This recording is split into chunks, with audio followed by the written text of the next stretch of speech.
I'm Brice Harney. I come from Dallas, Texas. I'm a magician and a mentalist.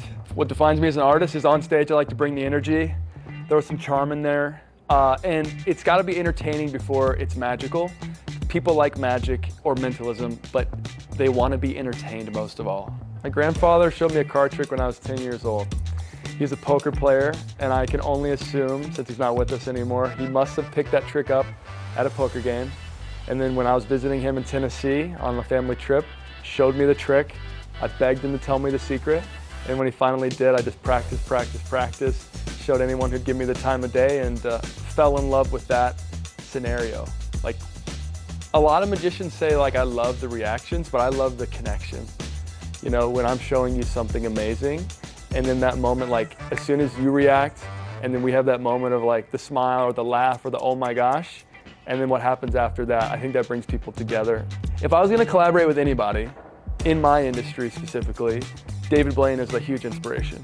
Like, he was on TV when I was 10 years old, first getting into this, and he would just approach a group, they had no idea what was gonna happen, he'd hit them hard, and then he would peace out. And that directness, and then catching people off guard, love that.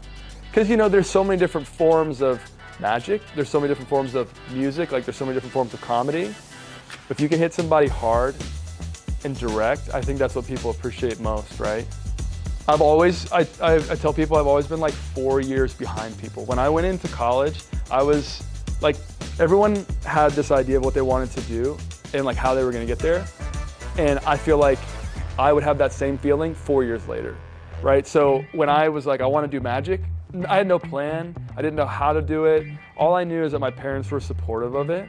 And they were almost like, I don't think a parent can be too supportive, but it was like, they gave me this belief that like, it's just gonna happen.